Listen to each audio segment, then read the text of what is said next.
El artículo utilizado en esta ocasión es Métodos físicos y químicos para la evaluación de la calidad y frescura de los recursos y productos marinos. En sí se ha sabido que el pescado es uno de los alimentos más completos ya que tiene un excelente valor nutritivo, que proporciona gran cantidad de proteínas, vitaminas y minerales. Las proteínas que se encuentran en el músculo del pescado contienen todos los aminoácidos esenciales y su valor biológico es semejante a las proteínas de la leche, el huevo o carne de los mismos mamíferos. Esto, en combinación con ciertos tipos de cereales, puede aumentar el valor nutritivo que presenta la carne del pescado. Antes de realizar cualquier tipo de análisis, es preciso un tratamiento preliminar de la muestra que es de suma importancia para poder realizar un análisis adecuado, representativo y preciso. En sí, la composición química de los productos pesqueros puede variar notablemente debido a que hay diversos factores, tanto naturales a la especie como debidos al medio ambiente o hábitat, los cuales son diferencias de la especie, época del año, porción anatómica y etapa de desarrollo.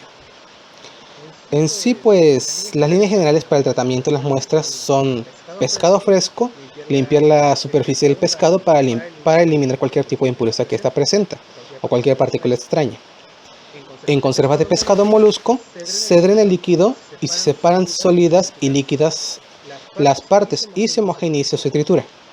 En productos conservados, en salmuera se deja escurrir la salmuera y los cristales. En el pescado seco, salado y ahumados, se cortan las piezas separando las porciones comestibles, luego se pican o se homogeneizan lo mejor posible. Los productos congelados se deben descongelar a temperatura ambiente. Los mariscos, que son moluscos con concha y otros no, pues se lavan y se separan la porción comestible de la concha. En crustáceos se elimina el esqueleto de la porción comestible y en el caso de cangrejos se retira la mayor cantidad posible de tejido muscular. Productos también como el tipo de surimi o el kamaboko, pues presenta la ventaja de que debido a su procesamiento ya están cortados en fracciones y homogeneizados o picados. Ya nada más sería cuestión de darles hacerlo aún más para tener una muestra más detallada y precisa. Bueno, entre los métodos están los métodos físicos y los métodos químicos. En los métodos físicos está el pH. Esto es principal porque las variaciones del pH del tejido muscular son indicativas de la calidad del mismo. Cuando un organismo muere, cesan pues sus sistemas biológicos. Entre ellos, lo más importante son el suministro de oxígeno y la producción de energía, lo que ocasiona que, por la reducción de oxígeno dentro de las células, ocasiona que originen nuevos procesos catabólicos, como la descomposición del glucógeno con la producción final del ácido láctico, el cual torna a un pH más ácido. Las mediciones del pH se llevan a cabo con un pH-metro. La metodología usual implica homogeneizado de la muestra de la especie del tejido muscular con agua destilada a una porción de 1:1, que es llevado a un volumen constante y se procesa la lectura del pH. En pescados el pH puede ser entre 6 y 7, en camarones entre 7.7 y 8.2 y en sardinas entre 5.7 y 7.5. El siguiente son las propiedades eléctricas. Las propiedades y determinaciones son directamente sobre el tejido muscular con un equipo con corriente alterna y se cuenta con un puente de Whitson y electrodos que se introducen dentro de la muestra. La resistencia muscular al paso de la corriente es leída en el instrumento y expresada usualmente como ohmios por centímetros. Inicialmente el tejido muestra mayor resistencia al paso de una corriente eléctrica debido a que el agua se encuentra más comprometida o ligada a la estructura molecular de las proteínas. Como está directamente recién salida y recién obtenida la muestra, pues se presenta una gran cantidad de agua. Bueno, relativamente. Otra forma de medirlo es por el método de Torimeter. Este mide los cambios en las propiedades dieléctricas que se producen cuando la frescura disminuye. La escala de lecturas generalmente varían entre 0 y 16, correspondiendo el valor superior al máximo de frescura de un producto pesquero. La capacidad de retención del agua. El tejido muscular tiene una cierta cantidad de agua que se encuentra bien en forma libre. parcialmente ligada o fuertemente ligada a proteínas. Cuando se aplica una fuerza sobre este tejido, se producirá la eliminación de una cierta cantidad de agua. En sí hay dos formas de determinarla: por aplicación de presión o por centrifugación. En ambas, pues se tiene que cortar el tejido muscular de la especie que se haya seleccionado, la misma espesada, y después se determina ya se hace por presión o por centrifugado. Si es por presión, entonces se tiene que colocar entre dos papeles filtro y pues aplicar cierto tipo de presión, ya sea manual o por algún tipo de pesa. La cantidad de agua, el peso inicial se determina y se compara con el peso final, y entonces eso era la cantidad de retención del agua. En caso del centrifugado, entonces las muestras se colocan en un tubo de centrifugado y se somete a una velocidad y tiempo determinados, con lo cual la muestra eliminará una cierta cantidad de agua, y pues lo que quede en el peso final se va a comparar con el peso inicial y eso determinará la cantidad de agua retenida. La textura es la siguiente. Esto tiene gran importancia en productos pesqueros, ya que la misma está relacionada con la calidad del tejido muscular en relación al estado de las proteínas y colágeno.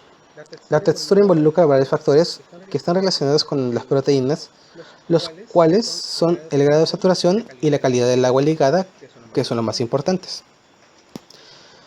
Esta, pues, a una forma de determinarla es por medio de un tipo de presión. Ya se coloca una muestra, digamos, no muy grande, y se aplica cierta presión hasta que la piel se vea rota o destruida, rasgada. Eso determinará, pues, en base a eso, la fuerza que se aplicó, la textura que tuvo y también qué tal es la calidad que tuvo. La otra es someterle a una cocción a una temperatura determinada por un tiempo que varía en función del equipo, temperatura y tamaño de la muestra. Y luego se determina la dureza con un texturómetro. El índice de rigor. Una vez que el pez muere, en sí la carne es flexible y blanda. La textura es también elástica, al tacto.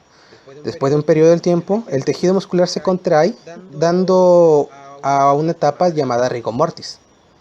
Esto ocurre cuando el contenido del ATP en el músculo decrece a nivel crítico, ya que no es posible la regeneración de este compuesto. La metodología para permitir este proceso rigor mortis se denomina índice de rigor. Consiste en medir el desplazamiento horizontal de un pescado entero, que éste se encuentra suspendido de forma vertical, y conforme el rigor mortis aumenta, se va a ir contrayendo la piel, pues moviéndose horizontalmente. Ahí hasta cuando llegue el máximo nivel, entonces se puede determinar en base a los grados que se movió y con respecto a la vertical en la que estaba. Entonces mostrará qué tal era la calidad qué tanto se llevó el rigor mortis, y también se puede determinar la calidad del mismo. Lo siguiente es el color. En sí, el color es un parámetro importante en la calidad de los productos pesqueros, y especialmente en especies donde predomina la carne roja.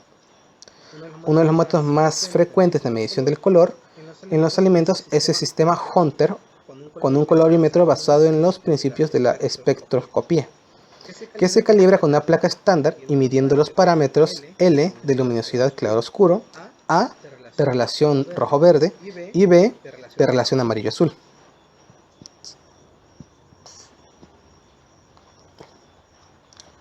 Después están los métodos químicos.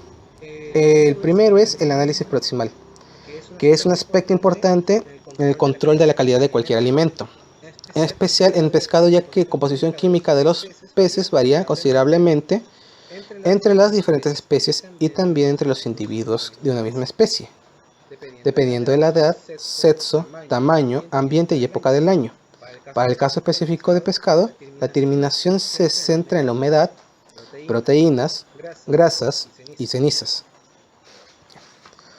Después está la determinación de trimetilamina, dimetilamina y formaldehído. Pues los métodos utilizados para esto son el colorímetro, que se fundamenta en la extracción de todos los compuestos básicos con ácido tricloroacético de la muestra, seguido de una filtración para eliminar el tejido muscular, grasa, partículas, entre otras cosas.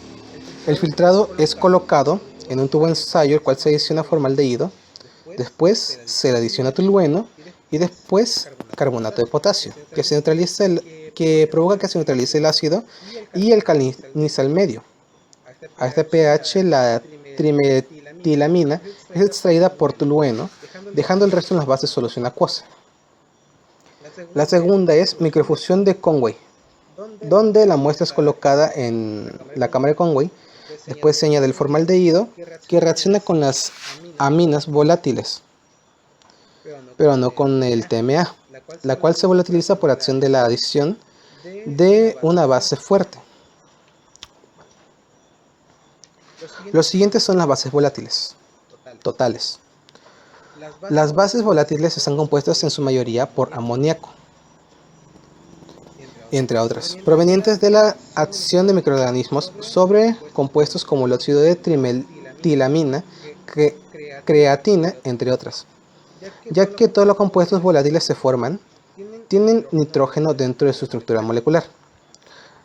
Para ello, las principales metodologías utilizadas para la terminación son microfusión de Conway, que es similar a la anterior, pero en este caso de que no se agrega formaldehído, y destilación.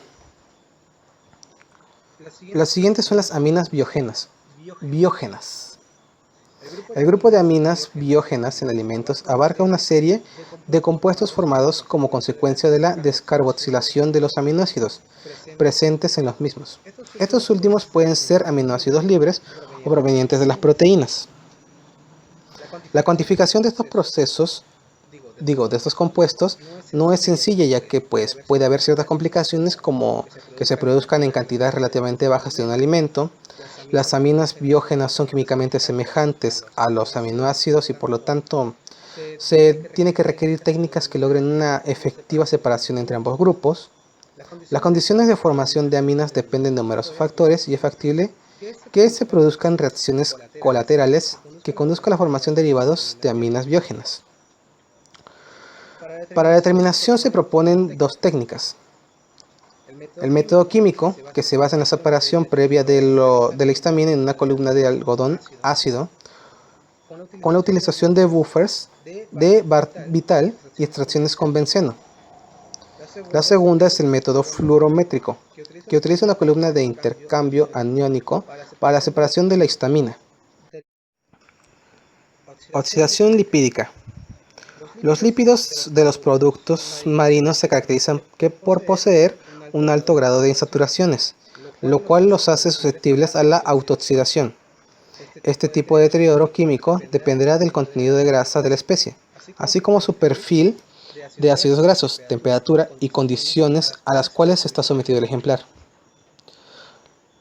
Es cuantificado por medio del test del ácido tiobarbitúrico, o TBA.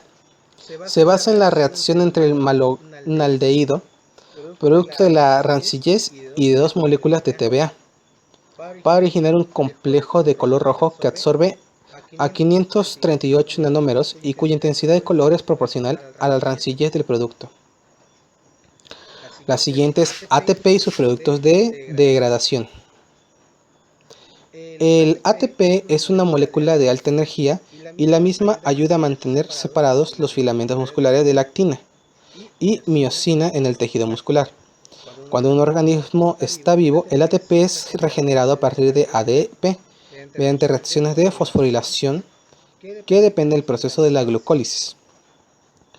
La degradación del ATP ocurre de manera autolítica y es indicadora del avance del deterioro de la calidad de pescado o mariscos en sus primeras etapas de almacenamiento.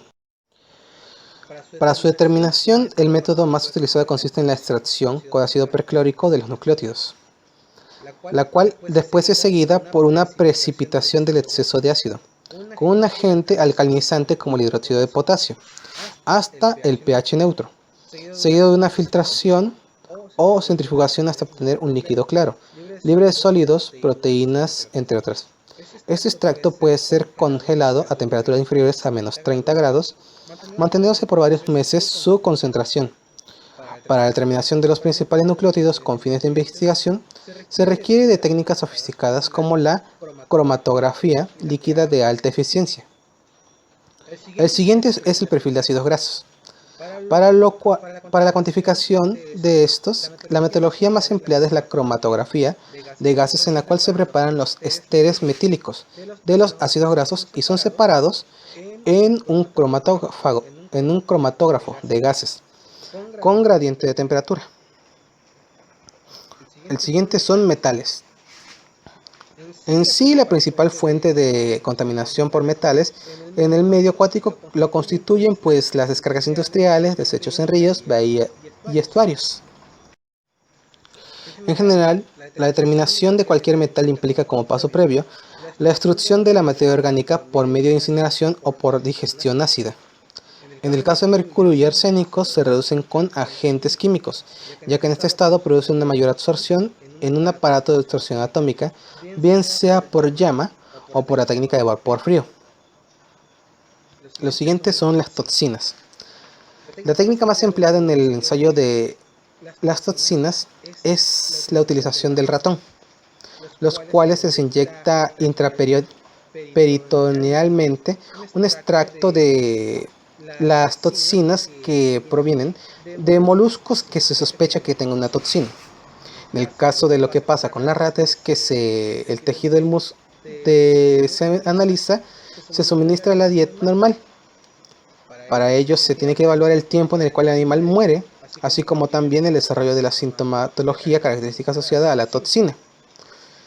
Otra forma también de utilizarla, que no requiere la utilización de un chivo expiatorio, es la cromatografía líquida de alta resolución, la cual es usada para la cuantificación de estos compuestos. Pero esta tiene una ventaja, que permite separar y cuantificar las toxinas más importantes que pueden estar presentes en el alimento. El último son los aditivos. En la industria se requiere la adición de ciertos compuestos químicos o aditivos que le permiten al tecnólogo tener un mayor control de las variables que llegan a intervenir en la producción de alimentos. Muchos aditivos se añaden al alimento para su conservación, para aumentar su valor nutritivo, para impartirle color o sabor o para mejorar su textura. El método más utilizado para esto es el de Monier-Williams, que consiste en colocar una cantidad de muestra en un balón de macro al cual previamente se le añade agua destilada y después se le adicionan 20 ml de ácido clorhídrico. Esto se calienta a ebullición por 1 hora y se le burbujea una corriente de aire. Gracias a esto se puede ir valorando con solución estandarizada de hidróxido de sodio.